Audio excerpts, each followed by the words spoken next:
اب یہ نوٹ کر لیجئے، ہدایت و ضلالت اس دنیا میں جو مختلف حالتیں انسان پر طاری ہوتی ہیں، یا نعمتوں کی بارش ہو رہی ہے، یا تنگی ہے، فقر ہے، احتیاج، دنیاوی حیثیت ہے، وجاہت ہے، یا دنیا میں گمنامی ہے، کسنوی پرست کے بھیا کس تھی، کوئی آپ کا حال ہی نہیں پوچھ رہا کہ تم ہو کون، تمہارے منہ میں کتنے دانت تھے، یا یہ کہ دنیا میں اقتدار کی کسی مسند پر انسان بیٹھا ہے، یا یہ کہ کوئی اس کے ہاتھ میں اختیار نہیں. یہ تمام جو حالات انسان پر طاری ہوتے ہیں، ان کے جواب میں جو طرز عمل فکری اعتبار سے اور عملاً انسان اختیار کرتا ہے، اس کے 4 درجے ہیں. پہلا درجہ ہے انتہائی گمراہی، ضل ضلالا بعیدا. وہ کیا ہے؟ اگر عزت ہوئی، نعمتیں ملی، فلاں دیوی یا دیوتا کی نگاہ کرم ہے، اس کی کرپا سے یہ ہو گیا.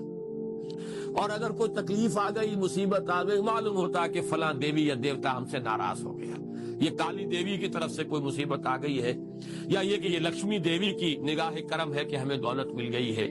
یہ تو ہے شرک. شرک ہونے کے اعتبار سے یہ ہے ضل ضلالا بعیدا، انتہائی پستی. اس پستی سے اوپر آئیں گے تو توحید کی پہلی منزل ہے. عزت دی اللہ نے دی، اگر کوئی تنگی آ گئی، فقر، تکلیف، کوئی ذلت، رسوائی، یہ بھی اللہ کی طرف سے. ایک اعتبار سے تو انسان ہدایت پر آ گیا. بڑی گہرائی تھی اس گندگی کی اور اس خباثت کی جو شرک جس کا نام ہے، اس سے انسان نکل آیا، نجاست سے. توحید تو ہے، لیکن ابھی اس میں اس کی گمراہی کا ایک ایلیمنٹ شامل ہے. اور یہ گمراہی سے جب تک آگے نہیں آئے گا، اوپر نہیں ابھرے گا، اس کا طرز عمل کیا ہوگا کہ ذرا کچھ مل گیا، عزت مل گئی، پھولے نہیں سما رہے، اب زمین پر قدم نہیں ٹک رہے، گردن اکڑ رہی، کہیں محرومی ہو گئی، کوئی تکلیف آ گئی، کوئی مشقت، فقر آ گیا، اب بجھ کر رہ گئے. ان دونوں کیفیات میں انسان کا پینڈولم جو ہے وہ ایکسٹریم کو جائے گا. یہ کب ہوگا؟ جبکہ انسان یہ سمجھتا ہے کہ اس دنیا میں جو دولت مل گئی یا عزت مل گئی تو یہ گویا کہ بڑی کوئی قابل فخر شے ہے، اور اگر یہاں پر کوئی تکلیف آ گئی، کوئی مصیبت آ گئی، فقر و فاقہ آ گیا تو یہ گویا کہ بہت ہی اہانت آمیز شے ہے. اگر یہ انسان سمجھے گا تو طرز عمل وہ نکلے گا نتیجے کے طور پر جو میں بیان کر چکا ہوں. یہ گمراہی ہے. اس گمراہی سے نکلیں گے تو آپ کس مقام پر آئے؟ دوسری منزل ہدایت کی کیا ہے؟ نہ یہ عزت ہے نہ یہ ذلت ہے، دونوں حیثیتیں برابر ہیں کہ یہ امتحان ہے. یہ بھی ایک ابتلا ہے، آزما رہا ہے اللہ. کبھی وہ دے کر آزماتا ہے، کبھی چھین کر آزماتا ہے، کبھی فقر و فاقہ سے آزماتا ہے، کبھی وہ کثرت دولت اور کثرت مال سے آزماتا ہے، کبھی وہ صحت دے کر آزماتا ہے کہ یہ قوت اور توانائی اور صحت جو میں نے دی ہے یہ اس میں کیا کرتا ہے، کبھی وہ مرض کے ذریعے سے آزماتا ہے کہ صبر کرتا ہے کہ نہیں کرتا. ہمارے لیے شکوہ اور شکایت تو اس کی زبان پر نہیں آ جاتی، نالا اور شیول تو نہیں آ جاتا، تکلیف جھیلتا ہے کہ نہیں جھیلتا، اس میں تحمل ہے کہ نہیں ہے، تو صبر کرتا ہے یا شکر کرتا ہے. یہ دونوں کیفیات در حقیقت اس اعتبار سے مساوی ہے. یہ بھی امتحان، یہ بھی امتحان. یہ حقیقت جب سامنے ہوگی، اب وہ پینڈولم جو ہے وہ بہت کم ہو جائے گا. یعنی انسان میں طبعی طور پر تو ایک اثر ہوتا ہے غیر اختیاری. کسی چیونٹی نے کاٹا آپ کے پاؤں پر، آپ اپنا پاؤں ہٹا لیں گے، اس میں کوئی ارادہ نہیں ہے، یہ ریفلیکس ایکشن ہے، غیر اختیاری فعل ہے. اس حد تک تو انسان ضرور متاثر ہوتا ہے، اس سے تو کوئی انسان جو ہے وہ بلند تر نہیں ہو سکتا. حضرت ابراہیم رضی اللہ تعالیٰ عنہ، حضور کے وہ نومولود فرزند، انتقال جب ہو رہا تھا آپ کی آنکھوں میں آنسو آ گئے. اب یہ ایک طبعی اثر ہے، ایک فعل ہے، انفعالی کیفیت ہے جو بالکل طبعی ہے. لیکن یہ نہیں کہ اس کی وجہ سے انسان کی زبان پر کوئی شکوہ آ جائے، کوئی شکایت آ جائے، یہ نہیں ہوگا. یہ ایمان کے منافی ہے. اسی طریقے سے اگر کوئی خوشی ہوئی ہے تو چہرے کے اوپر ایک نکھار آ جائے گا، تبسم آ جائے گا، اس سے زائد نہیں. اس حد تک تو یوں سمجھیے کہ انسان کا طبعی تقاضا ہے. اس سے زیادہ یہ پینڈولم اگر سوئنگ کر رہا ہے تو گویا کہ اس حقیقت سے انسان محجوب ہے کہ یہ بھی امتحان ہے، یہ بھی امتحان، جو ہم سورہ حدید میں پڑھ چکے ہیں. ما اصاب من مصیبت فی الارض ولا فی انفسکم الا فی کتاب من قبل ان نبراها ان ذلک علی اللہ یسیر لکی لا تعصوا علی ما فاتکم ولا تفرحوا بما آتاکم. اللہ تمہیں کچھ دے تو اتراؤ مت، اللہ تم سے کچھ چھین لے تو اس کے اوپر افسوس مت کرو. یہ نتیجہ ایمان کا نکلنا چاہیے. اگر تمہیں ایمان ہے اللہ پر، اگر تمہیں یقین ہے کہ جو کچھ ہوا ہے اللہ کے اذن کے بغیر نہیں ہوا، اگر تمہیں یقین ہے کہ اللہ نے جو میرے لیے طے کیا ہے اس میں میرے لیے خیر ہی ہے، چاہے فی الحال فی الوقت فوری طور پر مجھے ناگوار محسوس ہو رہی ہے بات، لیکن یقیناً میرے لیے اس میں خیر ہے میرے رب کی طرف سے کہ ہر چیز ساقی ما ریخت عین الطافس. ہم تو شارٹ سائٹڈ ہیں، ہم دیکھ نہیں سکتے کسی شے کو، ہم اس کے ظاہر کو دیکھ کر گھبرا اٹھتے ہیں کہ یہ تو تکلیف آ گئی. کیا پتا اسی کے پردے میں اللہ کی رحمت آ رہی ہے. قدم نہ پیچھے ہٹے کہ قسمت ابھی ہمیں آزما رہی ہے. رئیس اہل نظر سے کہہ دو کہ آزمائش سے جی نہ ہارے، جسے سمجھتے ہو آزمائش وہی تو بگڑی بنا رہی ہے. اسی آزمائش سے تو بگڑی بنے گی، اسی سے تو تمہارا خیر جو ہے اجاگر ہوگا، سامنے آئے گا، پتہ چلے گا who's who, what is what. ابو بکر میں کتنا یقین اور ایمان تھا، یہ کیسے معلوم ہوگا کہ بلال میں کتنا سہار، کتنا تحمل تھا، کتنا صبر تھا اگر وہ مصیبت ان پر نہ آتی کہ جو امیہ ابن خلف کے ہاتھوں ان پر قیامت ٹوٹ رہی تھی. تو یہ ساری چیزیں جو ہے ما اصاب من مصیبت فی الارض ولا فی انفسکم الا فی کتاب من قبل ان نبرأ ان ذلک علی اللہ یسیر لکی لا تعصوا علی ما فاتکم ولا تفرحوا بما آتاکم واللہ لا یحب کل مختال فخور. اگر اس حقیقت سے محجوب ہو جاؤ گے تو پھر اختیال اور فخر اور گھمنڈ پیدا ہو جائے گا تمہارے اندر، یا دوسری طرف مایوسی، کمر ہمت ٹوٹ کر رہ جائے گی، خودکشی کرنے کو انسان آمادہ ہو جاتا ہے ذرا کوئی ناکامی دنیا میں آ گئی، کوئی تکلیف آ گئی. یہ ہے در حقیقت تیسری منزل، ہدایت کی دوسری سیڑھی. پہلا کیا تھا؟ نہاد ضل ضلالا بعیدا. کوئی خیر مل گیا تو کسی دیوی کی نگاہ کرم، کوئی تکلیف آ گئی تو کسی دیوتا کی ناراضگی. یہ تو ہے ضل ضلالا بعیدا. اس سے اوپر آئے، یہ پہلی سیڑھی ہدایت کی ہے. عزت ہے تو اللہ کی طرف سے، اور اگر کوئی ذلت ہے، تنگی ہے تو اللہ کی طرف سے. یہ ہدایت کا آغاز ہو گیا، یہ توحید کی بنیادی منزل ہے. اس سے اگلی منزل، یہاں کی ذلت نہیں، یہاں کی عزت نہیں. ذالک یوم التغابن، ہار اور جیت کے فیصلے کا دن تو قیامت کا دن ہے. وہاں معلوم ہوگا جس کو اس روز عزت ملی وہ عزت والا ہے، جو اس روز ذلیل ہو گیا وہ ذلت والا ہے. یہ تو امتحان ہے، دار الامتحان ہے. خلق الموت والحیات لیبلوکم ایکم احسن عملا. یہ تو دار الامتحان ہے، امتحان ہونے کے ناطے دونوں برابر ہیں. اس سے اوپر ہے ایک چوتھی منزل، ہدایت کی تیسری منزل. وہ کیا ہے؟ عام طور پر انسان یہ سمجھتا ہے کہ یہ جو آزمائش ہے تنگی کی اور فقر و فاقہ کی، یہ سخت تر آزمائش ہے، اور نعمتوں کی بارش ہو تو یہ آسان آزمائش ہے. یہ بھی ابھی گمراہی کا ایک پرت جو ہے اس کی باقی ہے. ابھی ہدایت کا جو کامل جو ہوگا انکشاف وہ کب ہوگا؟ جب انسان اس حقیقت کو جان لے کہ جہاں وسعت ہو، جہاں کثرت ہو، وہ زیادہ بڑا امتحان ہے، سخت امتحان ہے، بجائے اس کے کہ اگر قلت ہے، کمی ہے، یہ کم تر امتحان ہے، یہ کم بھاری امتحان ہے. کیوں کہ اگر آپ کے پاس کثرت ہے آپ کے اندر غفلت پیدا ہو جائے. کثرت کا لازمی نتیجہ غفلت ہے. اور اگر قلت ہے، بمشکل گزارا ہو رہا ہے، تو اللہ یاد رہے گا، راتوں کو گن گنائیں گے.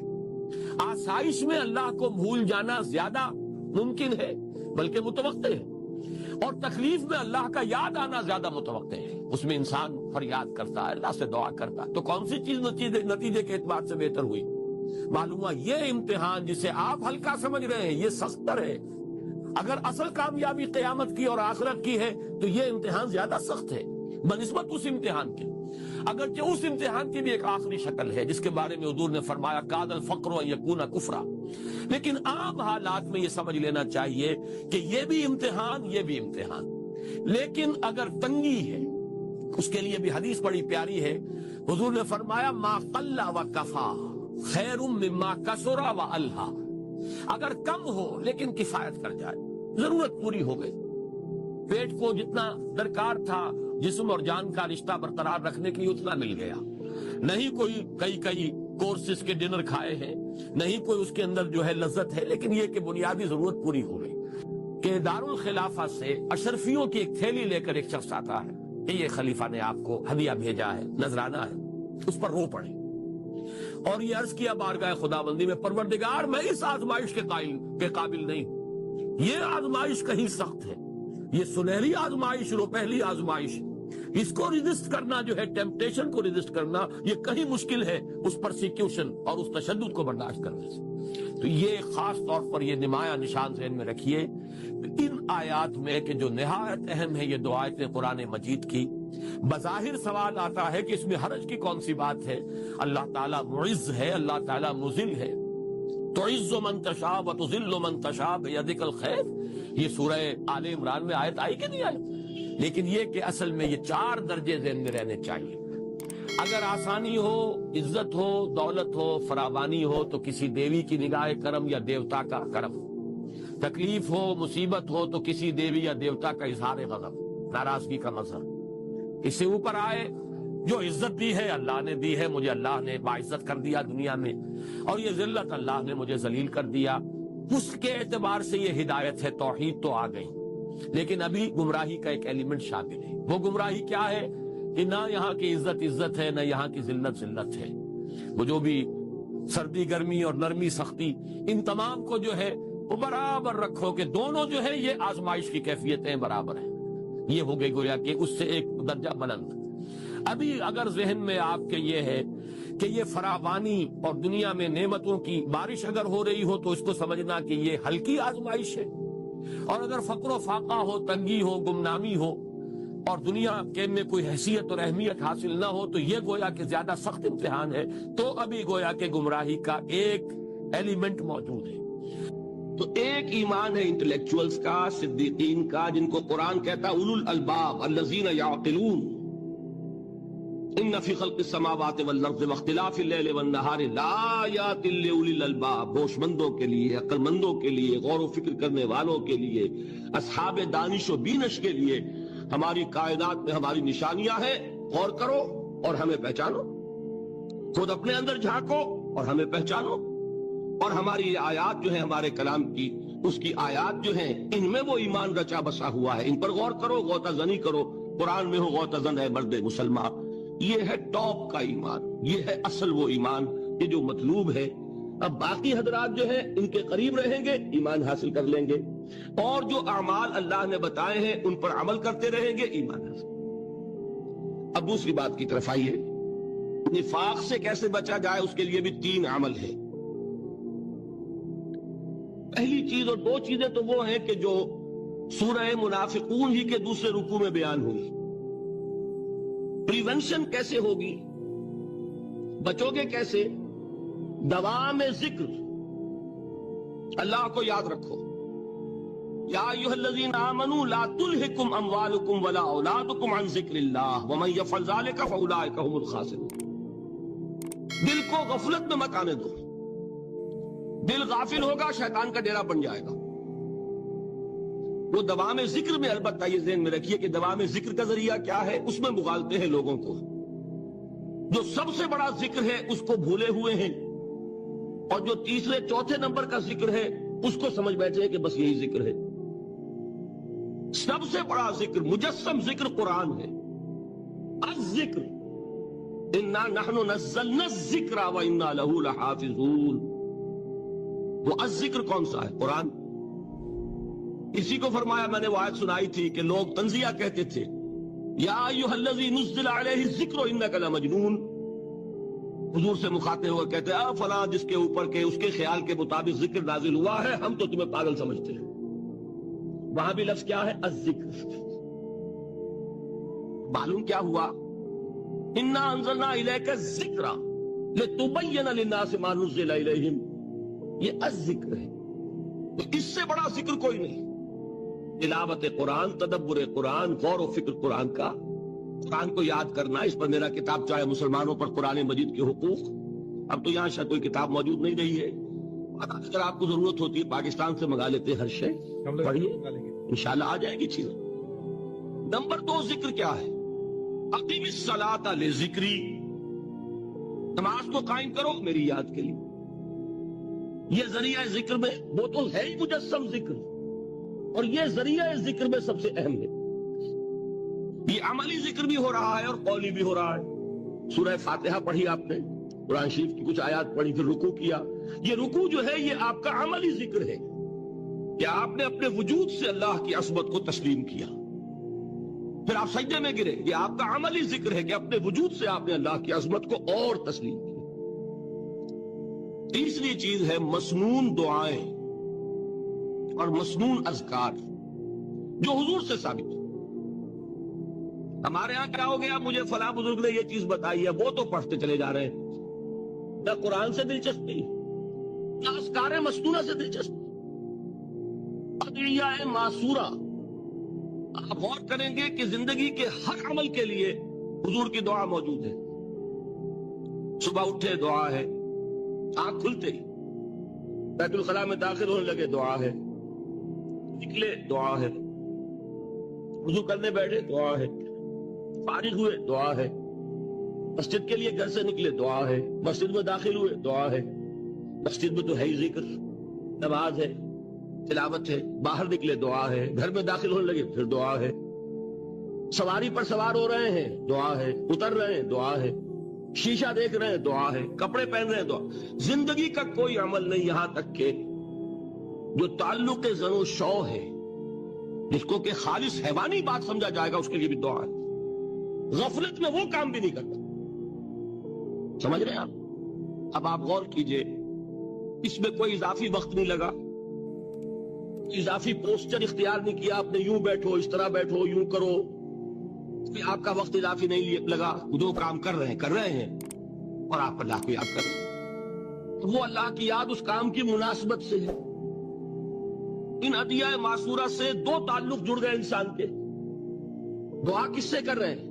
اللہ سے. جڑا کہ نہیں؟ اور یہ الفاظ کس کے ہیں؟ محمد رسول اللہ کے. تو آپ کے دو تعلق جڑ گئے. آپ اپنی جی سے گھڑ کر دعا مانگیں گے تو پہلا تعلق تو ہو جائے گا، دوسرا نہیں ہوگا. بہتر سے بہتر دعا مانگ لیں آپ. لیکن حضور سے جو معصور اور مسنون الفاظ جب آپ زبان سے نکالتے ہیں تو آپ کا تعلق اللہ سے بھی ہوا بذریعہ دعا، اور وہ الفاظ چونکہ حضور کے ہیں صلی اللہ علیہ وسلم تو حضور کے ساتھ ہوا. یہ تیسرا درجہ ہے. اور ایک اور چیز ہے جو بہت اہم ہے، بہت ہی شعوری طور پر اس کا اہتمام کیجئے. جس وقت دین کے کسی فرض کی انسان کو سمجھ آ جائے، اس کا شعور پیدا ہو جائے، پھر ڈیلے نہ ہو. ذرا سا ڈیلے جو ہے اس پر عمل کرنے میں، یہ در حقیقت نفاق کو جڑ پکڑنے کا موقع دینا ہے. Immediate action. ایک بات سمجھ میں آ گئی، فوراً عمل کرو. اس میں شیطان کیا کرتا ہے؟ ذرا ٹھہر جاؤ، ابھی دیکھو یہ فرض ہے، یہ ذمہ داریاں ہیں، یہ کرنا ہے، اور پھر لگا دینا اپنے آپ کو. بہت سے لوگ کہتے ہیں بس جی ریٹائرمنٹ کے بعد تو سارا میں دین کے لیے وقت کر دوں گا. اول تو خدا کے بندے تمہارے اندر رہ کیا جائے گا ریٹائرمنٹ کے بعد؟ سارا تو کھپ چکو گے، رہ کیا جائے گا؟ دوسرے یہ کہ یہ بھی جان لیجئے یہ کار دنیا کسے تمام نہ کر، ریٹائرمنٹ کے بعد کون فارغ ہو جاتا ہے؟ بیٹوں بیٹیوں سے فارغ ہوئے تو پوتے پوتیاں موجود ہیں، نواسے نواسیاں موجود ہیں. کبھی بھی وہ بوجھ ختم نہیں ہوتا زندگی کا. وہ تو یہ کہ آج بات سمجھ میں آئی ہے تو آج عمل ہونا چاہیے. قرآن مجید میں سورہ انعام میں بڑی شدید وعید آئی ہے. الفاظ ہیں یہ،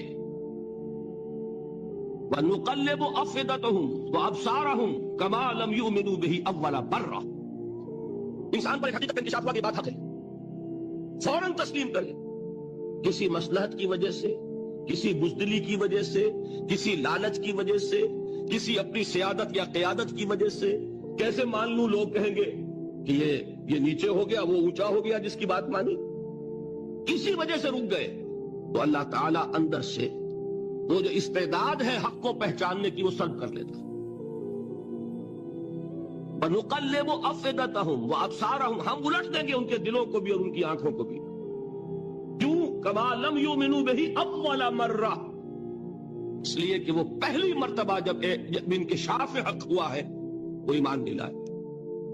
اس کا میں ایک واقعہ آپ کو سنانا چاہتا ہوں کہ کس طرح صحابہ کرام پر بھی وقتی طور پر یہ واقعہ اگر صحابہ کرام کا نہ ہوتا تو یہ حقائق سمجھ میں نہ آتے.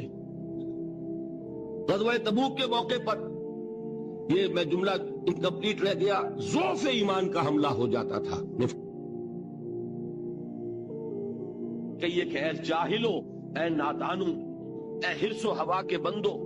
ایک بات ذرا نوٹ کر لیجئے کہ لفظ جاہل جب ہم اردو میں بولتے ہیں اس کا مفہوم کچھ اور ہے. بلکہ وہ میرے نزدیک نسبتاً ہلکا ہے۔ عربی میں یہ لفظ اس سے کہیں زیادہ ثقیل معنی ہے۔ اردو میں ہم جاہل کہتے ہیں اس شخص کو جو پڑھا لکھا نہیں ہے۔ عربی میں ہو سکتا ہے کہ کوئی شخص بہت بڑا عالم ہو پھر جاہل۔ جاہل کا لفظ عربی میں آتا ہے ایک ایسے شخص کے لیے جو خواہشات سے مغلوب ہے، جذبات سے مغلوب ہے، شہوات سے مغلوب ہے۔ ایک تو وہ شخص ہے کہ جو اپنی عقل سے راستہ دیکھ رہا ہے اور چل رہا ہے، اور ایک وہ شخص ہے کہ جو اندھا بہرا ہو کر خواہشات کے پیچھے لگا ہوا ہے، جو جذبات کا غلام بن گیا، جو شہوات کی بندگی کر رہا، وہ جاہل ہے۔ تو در حقیقت عربی زبان میں عالم کے مقابلے میں جاہل نہیں ہے، بلکہ جاہل ہے عاقل کے مقابلے میں۔ ایک وہ شخص ہے کہ جس کی زندگی میں عقل، اس کی سوجھ بوجھ، اس کے شعور کو اپر ہینڈ حاصل ہے، جذبات اس کے نیچے ہیں۔ اور ایک شخص وہ ہے کہ جس کے جذبات بالا تر ہے اور عقل اس کے نیچے دب گئی ہے۔ وہ شخص جو ہے وہ عاقل کے مقابلے میں جاہل ہے۔ تو یہاں کہا جا رہا ہے جاہلوں، اے حرص و ہوا کے بندوں، اے خواہشات کے غلاموں، کیا تم مجھے بھی یہ حکم دے رہے ہو کہ میں اللہ کے سوا کسی اور کی بندگی کروں؟ وَلَقَدْ أُوحِيَ إِلَيْكَ وَإِلَى الَّذِينَ مِن قَبْلِكَ، اور اے نبی دیکھ لیجئے آپ کی طرف بھی وحی کی جا چکی ہے، لَإِنَّ أَشْرَكْتَ لَيَحْبَطَنَّ عَمَلُكَ وَلَتَكُونَنَّ مِنَ الْخَاسِرِينَ۔ اگر بالفرض، میں پھر بالفرض کا اضافہ کر رہا ہوں، اگر بالفرض آپ نے بھی شرک کیا تو سارے اعمال آپ کے بھی حبط ہو جائیں گے اور آپ بھی خسارہ پانے والوں میں سے ہو کر رہیں گے۔ بَلِ اللَّهَ فَاعْبُدْ وَكُن مِّنَ الشَّاكِرِينَ، بس صرف ایک اللہ ہی کی بندگی کیجئے اور شکر کرنے والوں بندوں میں سے ہو جائیں گے۔ یہ اس سورہ زمر کی چند آیات میں نے آپ کو سنائی ہیں، یہ میرے نزدیک اس موضوع پر انفرادی سطح پر جو توحید عملی کا تقاضا ہے، یعنی عبادت رب اس حال میں کہ اطاعت کو اس کے لیے خالص کر دیا گیا، اس موضوع پر یہ قرآن مجید کا ضربہ سلام ہے۔ اس سے ذرا آگے آئیے، سورہ مومن میں اسی عبادت کا ایک ایسوٹیرک ایلیمنٹ ہے، ایک تو ایکسوٹیرک ایلیمنٹ ہے جو نظر آتا ہے۔ آپ نے اللہ کے حکم کے مطابق کوئی عمل کیا، دیکھنے والوں کو نظر آ جائے گا۔ آپ نے کوئی اور کسی چیز سے احتراز کیا، بچے اس لیے کہ وہ حرام ہے، لوگوں کو معلوم ہو جائے گا۔ آپ کسی محفل میں ہیں جس میں شراب نوشی ہو رہی ہے، ہمارے بہت سے لوگوں کو اس کا تجربہ ہوتا ہے، باہر جاتے ہیں، کوئی ایسی پارٹی ہے کہ وہاں شراب سرو ہو رہی ہے اور آپ نہیں پی رہے، تو لوگ اب آپ سے پوچھتے ہیں کہ آپ کیوں نہیں پی رہے، کیا وجہ ہے، اور آپ کہتے ہیں کہ یہ ہمارے دین میں حرام ہے۔ یہ گویا کہ ایک ظاہری عمل ہو گیا، آپ کی بندگی کا ظہور ہوا، اس کا اظہار ہوا۔ ایک اسی بندگی کا ایسوٹیرک ایلیمنٹ ہے جو اندر ہی اندر ہوتا ہے، وہ ہے اللہ سے دعا۔ اور اصل میں دعا جان لیجئے، ایک دعا تو وہ ہے جو ہم کرتے ہیں ہاتھ اٹھا کر اور مانگتے ہیں، پھر وہ دعا جو باجماعت ہوتی ہے، یہ تو ظاہری ایک دعا عمل ہے جو نظر آ گیا۔ اصل دعا وہ ہے تضرعا وخیفہ، وہ جو انسان دون الجہر من القول، زبان ہلائے بغیر دل ہی دل میں جو اللہ کو پکار رہا ہوتا ہے، اللہ سے استدعا کرتا ہے، اللہ سے ہم کلام ہوتا ہے، اللہ کے سامنے اپنی خطاؤں کا اقرار کرتا ہے۔ یہ جو اندر ہی اندر کی سرگوشی ہے، اس کو حضور صلی اللہ علیہ وسلم نے عبادت کا لب لباب اور عبادت کا جوہر قرار دیا۔ فرمایا الدعاء هو العبادہ، الدعاء مخ العبادہ، دعا ہی تو عبادت کا جوہر ہے۔ یہ دعا ہی تو اصل میں مخ کہتے ہیں عربی زبان میں ہڈی کا جو گودا ہوتا ہے، اس کو اصل میں جو گودا ہے، اس کا جو جوہر ہے، وہ در حقیقت دعا ہے۔ تو اب اسی توحید عملی کا ایک دوسرا تقاضا یہ ہوگا کہ کبھی بھی انسان اللہ کے سوا کسی اور کو نہ پکارے، اور نمبر دو یہ کہ اس کا یہ پکارنا جو ہے، دعا کرنا جو ہے اپنے پروردگار سے، یہ بھی مخلصین لہ الدین، اس کے لیے اپنی اطاعت کو خالص کرتے ہوئے، اس لیے کہ اگر آپ اطاعت میں شرک کر رہے ہیں تو اللہ سے دعا کرنے کا منہ ہی نہیں ہے، کس منہ سے اللہ کو پکار رہے ہیں؟ جبکہ آپ نے اللہ تعالیٰ کے ساتھ وہ توحید فی العبادت کا تقاضا پورا نہیں کیا۔ آپ اللہ کے ساتھ اور ہستیوں کی بھی پوجا کر رہے ہیں، آپ نے اللہ کے ساتھ کچھ اور ہستیوں کو بھی مطاع بنایا ہوا ہے، اور تو کیا آپ نے نفس کو مطاع بنایا ہوا ہے، آپ نے دولت کو محبوب بنایا ہوا ہے اللہ سے بڑھ کر، تو کیا منہ ہے آپ کا کہ آپ اللہ سے ہم کلام ہو؟ لہذا در حقیقت یہ اندر کی جو اصل دعا ہے، یہ وہی شخص کر سکے گا، اور اسی کا دل لگے گا اس میں، کہ جو اپنی جگہ پر یہ احساس رکھتا ہو کہ میں نے اللہ کی بندگی کی ہے خالصتاً، اسی کی بندگی، تمام بندگیوں سے آزاد ہو کر، تبھی اللہ سے دعا انسان صحیح معنی میں کرتا ہے۔ تو اس سورہ مبارکہ میں ایک سے زائد مرتبہ یہ مضمون آیا ہے، فَادْعُوا اللَّهَ مُخْلِصِينَ لَهُ الدِّينَ، پس دعا کیا کرو اللہ سے، پکارا کرو اللہ کو، لیکن شرط اس کے ساتھ ہے مخلصین لہ الدین، اس کے لیے اپنی اطاعت کو خالص کرتے ہوئے۔ اگر یہ نہیں ہو سکتا، ایک شخص کی زندگی جو ہے وہ غفلت میں گزری ہے، جہالت میں گزری ہے، نادانی میں گزری ہے، اب وہ اللہ کو پکارنا چاہتا ہے تو پہلے عہد کرے کہ اللہ جو بھی خطائیں تھی وہ آپ فرما دے، جو بھی مجھ سے غلطیاں ہوئی، تیرے احکام جو میں نے توڑے، اب کرتا ہوں کہ آئندہ کوئی تیرا حکم نہیں توڑوں گا۔ تو اب اللہ کو پکاریے، اللہ سے دعا کیجئے۔ اسی چیز کا نام ہے استغفار اور توبہ۔ یہ جو حضور صلی اللہ علیہ وسلم نے فرمایا کہ میں بھی 70 مرتبہ اللہ سے استغفار کرتا ہوں، استغفر اللہ ربی من کل ذنب واتوب الیہ، میں استغفار کر رہا ہوں اللہ سے اپنی تمام خطاؤں پر، اور اب میں اس کی طرف متوجہ ہوتا ہوں، توبہ کر رہا ہوں، توبت نصوح، خالص توبہ۔ تو استغفار اور توبہ جو ہے یہ در حقیقت دعا کے لیے گویا کہ بمنزلہ تمہید ہے۔ استغفار کیجئے، توبہ کیجئے، اب اللہ کو پکاریے، اللہ سے دعا کیجئے۔ تو فرمایا فَادْعُوا اللَّهَ مُخْلِصِينَ لَهُ الدِّينَ، اور اسی سورہ مومن میں وہ آیت بھی آئی ہے جو آپ نے اکثر جمعوں کے خطبوں میں اور وعظوں میں سنی ہوگی، قال ربكم ادعوني استجب لكم ان الذين يستكبرون عن عبادتي سيدخلون جہنم داخرین۔ تیرے رب نے یہ کہہ دیا ہے، اعلان کر دیا ہے، مجھے پکارو، قال ربكم، تمہارے پروردگار کا اعلان عام ہے، مجھے پکارو، مجھ سے دعائیں کرو، میں تمہاری دعائیں قبول کروں گا۔